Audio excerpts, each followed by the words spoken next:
Breaking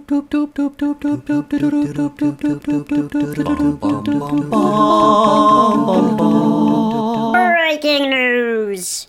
Bringing you live to Japan with special reporter Tamagotchi Watson. Tamagotchi Watson here, live from the streets of Japan. As you can see, behind me, there is a giant Godzilla. The Godzilla is tearing apart the streets of Japan. It certainly does look terrifying from here, Mr. Tamagotchi Watson. What can you tell me about the people of Japan? How are they feeling right now? Oh, they are very scared. People are screaming. Godzilla is tearing them apart. I'm going to have to cut you off there, Mr. Watson. It seems we have some breaking news from the streets of New York City, where apparently two dirty hobos are fighting over a Whopper. That story now live with special reporter Fucks My Titties. Special reporter Fucks My Titties here live on the streets of New York City, where these two dirty hobos have been fighting over a Whopper for over 10 minutes. Hey, that's my Whopper. Ah, fuck you, it's my Whopper. No, man, it's my Whopper. Well, it certainly does look like the second dirty hobo won the Whopper. Thank you for tuning in to the 10 o'clock news. I'm Jason Boner, and we'll see you next time.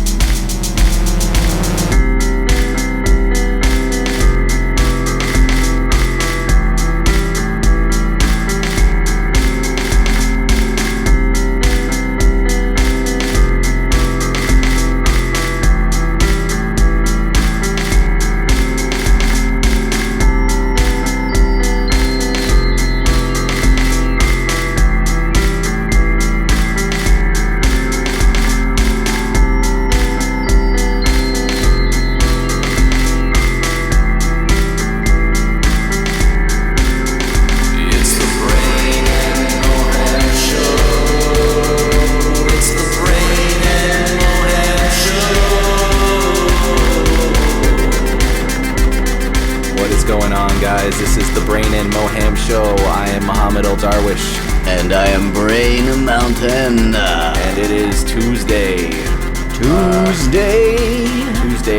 May 27th. Just in case you would like to know when this day is.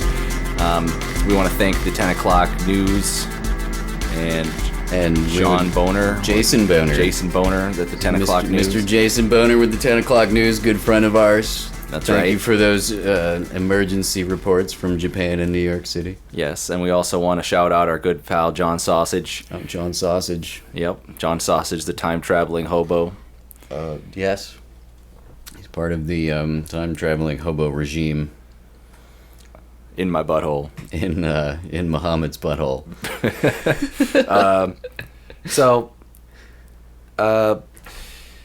Have you been working on anything, any music lately? I know you get asked that a lot, probably. I get asked that a lot. I've been working on mostly mastering stuff. Yeah, for like what kind of stuff? There's stuff of my friend. I don't know that she wants me to say her name. Oh yeah, no, that's all right. It's a secret. It's a secret. Yeah, it's not really a secret. Well, no, I don't want to. Yeah. No. We're just talking about. So that's cool. That's kind of like a little bit under wraps. So let's just generate the buzz by not talking about it. Right. There's something going on that you're working on, and it's going to be great. There's an amazing album that I'm mastering right now, and it's going to be awesome. So give me a little while because I want to spend a lot of time on it. But in the meantime, I mean, you have a lot of back catalog stuff that, there's a lot there to dive into. I was listening to Rearrange the Way You See last night, which is on your Bandcamp, Brain Mountain Bandcamp. It's a very randomly recorded album. It was, we've got this Kawaii K1 from 1988. Oh, I remember that thing. And I only remember it because of the name. It's still right there. It's just covered in dust because that was the last thing I was able to use it for. The next time I went to plug it in, it didn't work. It didn't turn on. Yeah, well, I mean, I fell asleep to it, and it was like I had some pretty weird dreams, I think. Well, that's I can't remember any of them, but... Well, that's fine. They're not really amazing things. It's just like I was just having fun with this piece of time. I was born in 1988. So, like, I felt this really weird connection with the synth itself. And I found it in the year 2010, right? and one of the coolest effects that was on it was called The Year 2010. Oh, and okay. I was so did you use born- that extensively? Did you I feature that used on your that's on the album? that's on that album, I'm Yeah. sure. I love the way that it's just ambient music is kind of different. Like some people just don't seem to Right. appreciate it for what it is. Which this is an ambient album. It's it's very ambient. It's yeah. consistent and it's very. It makes you relax. It makes you just. I don't know. I fell asleep to it. That's great. Yeah. I didn't rearrange the way I saw anything, though. I don't think. No, it was just what was on my mind at the time. That's cool. How do you How do you come up with your album titles in most cases? I don't know. They just come to me. Rearrange the way you see. I think I was, thinking a lot about the world and all the just lost confusion of corporate consumerism and television and this and that and what the things that matter in people's lives. I mean, you've got people that have almost no money, but they buy really expensive shoes and stuff because they want to look, I'm not, you point to yourself, but I'm not talking about you. I'm talking about really, really, people that make really bad decisions with whatever little money they have. You know what I mean? Like, why would you buy a $400 pair of shoes when you don't, that's all you have? Like, just so that you look like you have more than $400. Well, there's more than that. Like watches, $400. expensive watches, yeah, expensive clothing, chains, just everything. Yeah, exactly. All this stuff, and it's like you don't need any of that. Yeah. Like, well, you're very practical in the way you see things. I think. I just think that someone. A lot, not everybody, but there's a good portion of society where what they think is important isn't really important. Right. Can I look like this celebrity is like the most important thing on a lot of people's minds. They hold these people up like gods, and it's like they're just people, and most of them fucking suck. Most of them are shitty people. Yeah, well, it's been a hard time for a lot of people, and I think a lot of people have regressed. People have moved backwards in their development because of having to stay home this whole time. Not interacting has not been good for everyone. Yeah, humans are a social being. I'm a very anti-social being, but sometimes I'm more social. Depends on my mood. I can handle a lot. I handled this fairly well, but I've handled all of this very well, but like I also it barely affected me. Like I mean it affected me quite a bit, but I mean it has affected me more than I can say like up front. There are deeper things that it has affected, but like it's affected everything around us. That's what it is. It's everything around us, but for the most part, like my life isn't really much different, as of right now. Of right now. I mean, I'm not saying that it won't part get of why we're talking, because much different. you only not many people would have that perspective where they live a lifestyle where something like this could happen and your life is hardly affected at all. That's pretty amazing. It means that you had these priorities before this all started. Most of the time, I spent most of my time at home.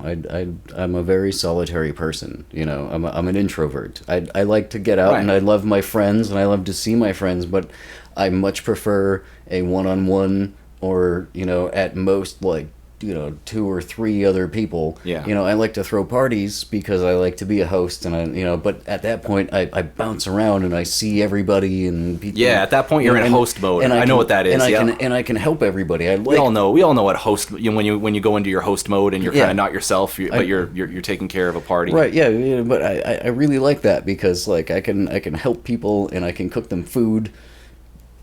I can get them drinks. I can get them whatever they need. I really like that idea that the less people, you can get really great things done if you cut down on the number of voices going on in the room. Oh yeah, I mean, there are times that I've been working on a job and there's 3 of us and we would have gotten it done faster, easier, and with less arguments if there was only 2 of us. Right. The third sometimes person, you get things done better when you're just by yourself, but sometimes, yes. 2 and 3 is the sweet spot. My ex-boss was the worst. The whole time he was insulting me. How are you gonna just insult me instead of like helping let's or just doing something? Yeah, let's just do this. Well, that's the classic leader versus boss. I literally could have done motivational poster. There was one day where I could have done everything he wanted to get done by myself if he wasn't there. Yeah. The fact that he was there yelling at me and arguing and frankly screwing up more than me. Yeah. So you were his whipping boy because he needed somebody to whip. Yeah. Yeah, you know what? He screwed up and would yell at me. You know what I mean? I did something wrong because he screwed up. Yeah. Oh, this doesn't fit. Well, you're the one that measured it. Oh, you're the one that made it. You're the one that measured it. It's made to the measurement you measured. Yeah. I just think that less people is better, especially, and that's what I give advice to people who are like new to being artists. Yeah. And if they want to record music, which, less and less people care about that nowadays. But back in time when people asked me for advice on any of that, I would just tell them, have as few people as you can in the studio. Just get you and one other brilliant person, or maybe 3 at most. Yeah. Unless you're looking for something like what Tom and I would used to do, is if you're looking for people talking in the background, if you want that, invite the right people though. Yes. The right people. But honestly, you can't invite the right people specifically for that. They all have to be there by chance, and then you decide to start recording a song. Right, and that's part of your patented memory process, right? Memory formula. Is there any way you could go into that a little bit? Break it down I could use a refresher on what that is. It's really quite simple. Memory formula was something that probably already existed in noise and performance or something before Tom and I. Like Boards of Canada kind of use it, and Boards of Canada, and I mean, bands. they're definitely things, but the way that we thought of it was let's start recording a song, make some loops, right, get a song going, and then kind of stop it and do something completely fucking different and make some kind of weird thing, and then bring the original thing back, but add like a bunch of tracks to it, make it more like more drums, more guitar, more, this and that, like just the same thing but with more stuff, and but to make something in between. And it's really funny because the best example of that was called Cannabis Crank Machine, and the Cannabis Crank Machine. We forgot to best put track on the album that didn't appear on the album. We forgot to put it on the album.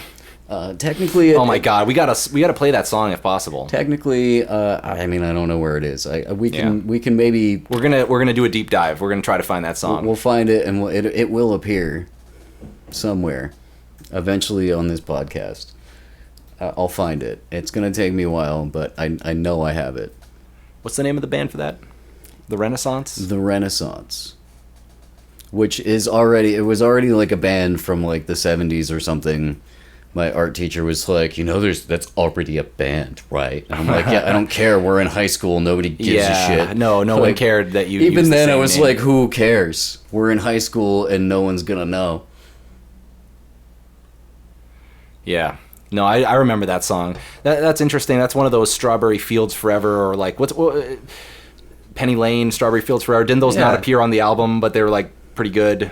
I don't know about the not appearing on albums. No, I think that Sgt. Pepper's almost had Strawberry Fields Forever on it, right? And then it ended up on something else. Right, because they couldn't fit it in or something. Right, the records back then were a certain length, and it's amazing how much goes into making, art and entertainment. And now it's like unlimited, dude. You can make an album that's like 4 hours long and just sell it digitally and just be like, here, download this. It's a 4 hour long album. How many people do you think would like to listen to a 4 hour album though? That probably wouldn't be that. They wouldn't listen all the way through most of. At least like 100 million people on the planet. At least. If you're saying everyone in the whole planet got a chance to listen to it, at least 100 million. Okay. At least 100 million people. It's not that many. At least 100 million people would want to listen to something that long. It depends on what it is. That's saying at least, because there's a rare breed of people that would listen to a 4 hour album. But there's also a lot more people than you might think. Yeah. So maybe it's like 100 million. How do you get your music? What did I say? 200 million. You said 100 million, I'm pretty sure. So maybe it's like 1,000 million. 1,000 million? Like a billion. Yeah. So how do you get your music these days? You know, where do how, in what context do you listen to your music? Just out of curiosity. I am not prepared to answer that question. I plead the fifth. Yeah. Well, let me try to rack my brain and see if I can answer it. I guess I use YouTube and Pandora, and I plead the fifth. I mean, the music is online, so if I don't have an internet connection, then I used to have a really large library of music in my computer, but I plead the fifth. 1, 2, 3, 4, 5, 5. 1, 2, 3, 4, 5. I plead the fifth. You asked me where I got my music. I plead the fifth. Oh, right. No, I get it. I will not tell you. I plead the fifth. You can touch my nipples. I plead the fifth. So I found an article. I was reading an article the other day that was actually it was this morning that it was so good. I just wanted to know how you would react to it. So without any context, without any information, I have no idea what this article is about. Yeah. So okay, here we go. It came out in Vanity Fair, written by Gabriel Sherman. This is so unfair to me. Trump whines about his COVID-19 victimhood as campaign flails. As he headed into Memorial Day weekend, Donald Trump complained that he was COVID-19's biggest victim. He was just in a fucking rage, said a person who spoke with Trump late last week. He was saying, "This is so unfair to me. Everything was going great. We were cruising to re-election." Even as the death toll neared 100,000 and unemployment ranks swelled over 38 million. Trump couldn't see the pandemic as anything other than something that had happened to him. The problem is he has no empathy, the advisor said. Trump complained that he should have been warned about the virus sooner. The intelligence community let me down, he said. The White House declined to comment. So that's just the first paragraph. What do you think of that?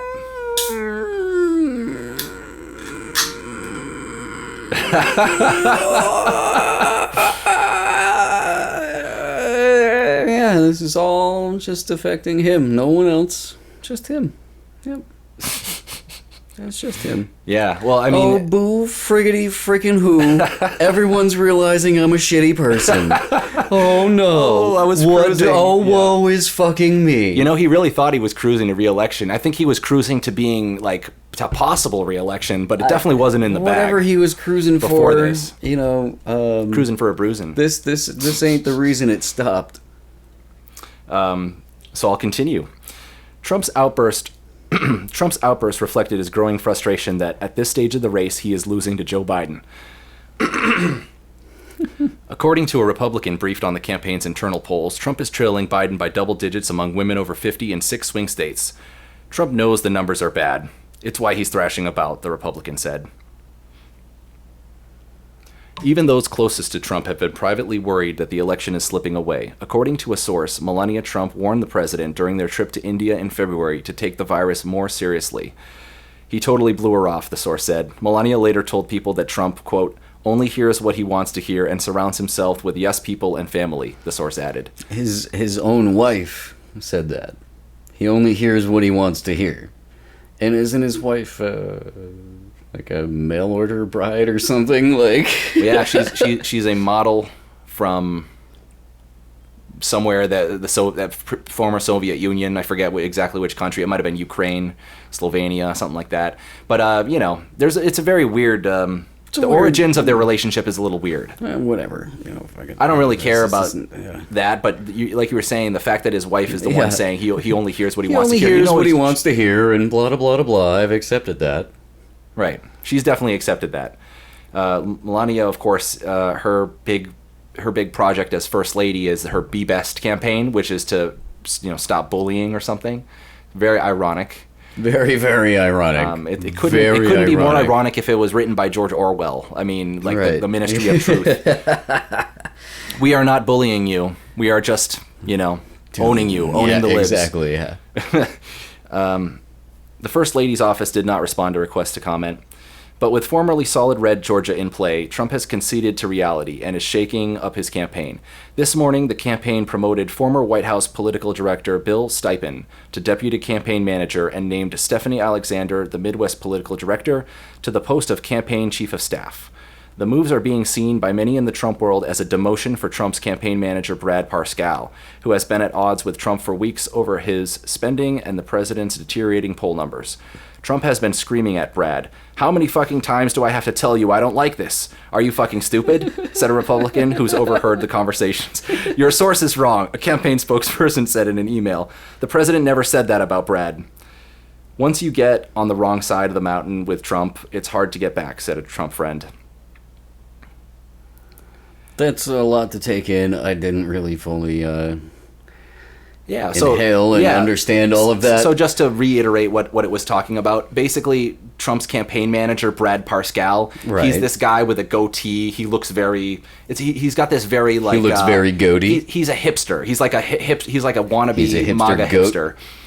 But he, fancied himself a wunderkind, like an election master, like an election prodigy, and he is losing bad. His campaign is sucking, and he thought that he was going to cruise as well as probably Trump. They both thought they were just going to cruise on an economy that was considered strong, and now all of a sudden the COVID-19 has both made his popularity go down, his approval rating go down, and the economy has gone down as well. Well, if he had dealt with it like a proper leader of the free world, then maybe his approval rate wouldn't have gone down As much? right. As much. Right. If he had actually taken action and stepped up and actually fucking really took action, then that would have been amazing. But Yeah. why even expect that from this man? Well, I was anticipating something was going to happen with Pascal because the poll numbers are really bad, and I've been reading the reports that even Trump's own internal poll numbers have been really bad, which is surprising because usually they fudge up their numbers. They always do. Every campaign, you can't trust their internal polls. I think that's why I like to rely on. Well, public maybe polls. they're fudging up their polls on purpose. Right, because he wants to hear it. That's not, you heard him say that, right? I don't like this shit. I don't like this shit. You shouldn't have done that. He's just a boy. So Stipien, I think that's how you say his name, the guy that was promoted, a close ally of Jared Kushner. He's a close ally of Kushner. Stipien. Yeah, and he's viewed by Trump advisors as a competent tactician who can help the campaign appeal to alienated suburban What is a voters. tactician? He's a grown-up that knows how to do this and has done it before, not like Brad. That's Parscale. what tactician means? Yeah, well, he's somebody that is considered an egghead about the tactics involved in elections. He's somebody who moves the chess pieces. Oh, okay, Yeah. okay, like a gearhead. Yeah, did you know when Karl it comes Rove? to cars, like a gearhead, he's a tactician, Right. or a tackhead. Right, like I don't know, David Axelrod for the Democrats, or Karl Rove for the Republicans. He's just like a tactic buff. Yeah, nice one. Yeah, I had to lean away from the mic. That would have really just blown people's asses off. Yeah, it would have just destroyed your faces. I'm sorry. Yeah. Well, actually, you're welcome for, me not destroying your face with that burp. Yeah. So about Stipien's promotion, the campaign spokesperson said, "This is a solidification of Brad's leadership." I don't know about that. So they also said, "This is a sign the campaign has realized that they needed to bring in the big boys," said a former West Wing official. The problem for Stipien, though, is that no amount of messaging or get-out-the-vote efforts can shade the reality that Trump's mishandling of the pandemic has plunged the country into a once-in-a-century economic crisis. It's a point Stipien tacitly made when I interviewed him before the 2018 midterms. Bottom line is, Americans want security. They want to feel safe in the realm of national security, and they want to feel economically secure, Stipien said at the time. But the biggest obstacle standing in the way of a Trump campaign reset is the candidate. Trump is doing it to himself by tweeting idiotic conspiracy theories about Joe Scarborough. Women are tired of this shit, said another former West Wing official. An outside advisor agreed. Trump can't pivot to a different strategy, the advisor told me. He only knows one strategy, which is attack. It worked in 2016, but now it's not what people are looking for. The advisor told me that Trump's New York friends are planning an intervention, oh God, to help him stop tweeting about the Morning Joe co-host. I can't even get through this, man. This is just bizarro world bullshit. There's only a little left here, though. So I think he was promoting tweeting a conspiracy theory that was like accusing someone of murder. Joe Scarborough, the host of Morning Joe, like, just throw out a murder accusation. That's always good. Who's Murder Joe? Or Morning Joe? Morning Joe. Oh, that's Joe Scarborough. He's a very popular Never TV. heard of him. Yeah, of course not. He's a political TV guy. I don't watch TV. No, of course. You wouldn't see this guy unless you had MSNBC on cable. And people ask me if I've seen commercials, and I don't know what they're talking about. Yeah, I mean, Which is great. I love that. I love it too. I really love And it's funny because commercials will find you, dude. People get really upset. They're like, oh man, they'll like make a joke. And I don't get it. I don't laugh. And they're like, yeah, like that commercial. And I'm like, what commercial? And they're like, you haven't seen that commercial? It's on TV all the time. And I'm like, yeah, I don't watch TV. And they're like, oh, you don't watch TV? Oh, you're too good for TV. You're too good for TV. And I'm like, no, I'm too fucking smart for it. Right, no, you figured out a way around the ads pretty well early on. I hate advertisements so much. I don't think I hate them as much as you, but I also hate them. To me, I define them as harassment. I'm going to file like a class action lawsuit against every advertisement company because they're harassing people with things that they don't. You're not going to do that, but that would be funny if you could. I'm going to do that one day. Like, eventually, yeah, I'm going to do that. Well, that's an advertisements are idea. Literally harassment. You're blasting something in my face, especially on the internet. Right, Maybe not TV, but on the internet. If I'm on like somewhere and you're blasting something in my face that I didn't ask to see, go fuck yourself. Did you ever you remember New York City? Yeah. Do you remember how many ads were everywhere? Literally every fucking where. That's out in public, out whatever. You're talking about like on your computer screen, on your phone screen, that kind of thing. Yeah. Well, I don't mind billboards and stuff. For me, I don't have to look at them. Well, no, when they're on my screen, I have to look at them. You do kind of have. I'm forced to watch them. I have no fucking choice. Especially on my phone. No. You can turn the volume down and turn the phone away from your face. Exactly. Yeah, but I shouldn't have to do that. No, exactly. But I'm forced what I was to do say that. Was I'm forced to do New York that City, against there my would be will. Ads everywhere. Yeah, but I don't have to look at them. I can look at the sidewalk. That's what I do. Ads everywhere. But here's the thing. Before you even know what hit you, you're looking at an ad and you're reading it. Like before your brain even knows what hit it. For me, because I'm a person that looks around and I see things and I read them. I do. I see ads everywhere, yes. But I don't look like I see them. They're everywhere. I can't, But nobody invited this ad into your life. That's why I look at the ground. People ask why I look down so much because there's so much bullshit that I don't want being drilled into my mind. What happens when they put the ads on the ground, brain? What happens when they put the ads on the ground? Well, they haven't fucking done that yet. What happens when they do? Where do you look then? You close your eyes while you're Yeah. Yeah. I will close my eyes and pretend I'm fucking blind and walk with a fucking stick and hit people with it. Hell yeah. We just got you so worked up over the advertisements, and I like it. I get worked up over ads too. Here's the thing: when people are like surprised that you haven't seen an advertisement, that's gotta piss you off. It really upsets me because it's not like, oh, you haven't seen this show is awesome. It's like you haven't seen this commercial. How have you not seen this commercial? Why don't you think this is funny? They get like angry about it. They get more angry about it than if I haven't seen the show that they love.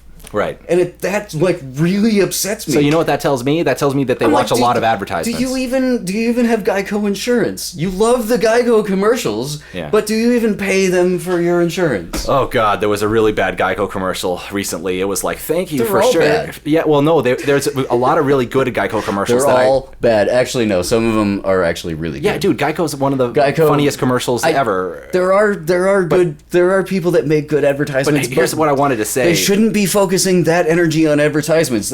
Nobody should work for advertisement companies. They should be like, no, we're not. If nobody worked for them, it's like the whole Universal Soldier thing. If nobody signed up to be a soldier, then there wouldn't be any war. You know what I mean? If nobody fought, there wouldn't be any war. But if there were no advertisements, we wouldn't have so many great shows that we loved and enjoyed and watched, and we wouldn't. Yeah, no, there's been some good. It paid the bills for the people that made some of the stuff we love. It did. It did that. I understand. Maybe one day we'll have sponsors, but I don't want to have ads. Nothing resembling an ad. No. We won't have ads. If we have sponsors, I won't talk shit about them. That's what they pay me for. Trust me, everybody. You want Brain. You want Brain to not talk shit about, because he will get word around. He will talk the shit out of your company unless you sponsor us. Yeah, pay me to not talk shit about you. Yeah, and we got a lot of traction by asking directly on our podcast for sponsors. But so just to finish up this article real quick. we were at the part about the murder accusations against the Morning Joe hosts on who MSNBC. murdered who now? Yeah, nobody murdered anybody. It's Trump is calling somebody he doesn't like a murderer because he doesn't like him. Because he doesn't like him. So anyway, and when he's not feeling helpless or aggrieved, Trump continues to cling to magical thinking. Quote, he lives in his own fucking world. The outside advisor said, Trump recently told a friend that the Moderna vaccine is going to be ready in months. What is a Moderna? That must be a COVID-19 vaccine. Why is it called Moderna vaccine and not COVID-19 vaccine? I Who's can't answer Moderna? that. It's probably the pharmaceutical company. Is that like Madonna's, unknown sister, Moderna? Moderna? I'm Madonna, this is Moderna. Oh my god, that would be so fucking good. If there was a Madonna, version of her, like her sister, that had, a lisp. I'm Moderna. Or a southern accent. I'm Madonna's sister. They call me Moderna. I sound like a man because I am, but I'm her sister. At this point, Madonna's really ugly. Just had to say that. Oh God, we could have maybe gotten sponsored by Madonna. What are you doing? I don't want her money. Yeah, okay. It was all in her gross vag and stuff. You just hate her because of South Park, don't you? Because no, South Park tore her apart. I've looked up pictures of her even when she was young, and she was just ugly. I just don't like her. Yeah, well, artists are supposed to try to look good, like her music. but not all of them look good. You ever look at Neil Young? Neil Young looks like a caveman. Yeah, exactly. But music, son of a bitch. Okay. She's ugly, but she also made bad music. Yeah, well, that's the biggest crime for me. Neil Young looked like a caveman, but he made good music. Right, and the cocaine was falling out of his nose during his performances. Sure. And he had nipples. Yes, and also he went on a boat and he said, "More barn, more barn," as if it was cowbell. More. Turn boat. the barn up. More boat. More boat. Yeah.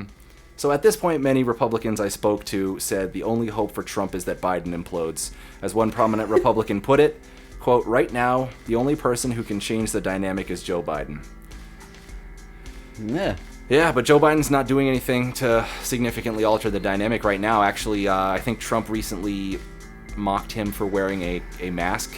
He went out in public for the first time in months. He was wearing a mask with his wife, and he went to a memorial, on Memorial Day. And he was mocked. Right, well, Trump and some right-wing, mocked Brit him? Hume on Fox News, they mocked him for wearing that, and guess what he did? He changed his profile pic on Facebook to him wearing a mask, and he said, "Wear a mask." Yeah. And it got 1 million likes and whatnot. The president says you're an idiot for not wearing a mask. Trump was wearing a mask the other day too. There's a picture of him in a mask now. See, that's the thing, is I don't understand you don't know what to think. No, he's just gumming up the works by doing everything and saying everything. He's just taking a poop on the steps of the Capitol. Oh shit. Well, hey, this has been a really good discussion, I think. I like it. That was good. Yeah, that was pretty good, and we're already at 33 minutes, so I think we'll see everybody We're at the 33. next time. We're gonna fade in some fucking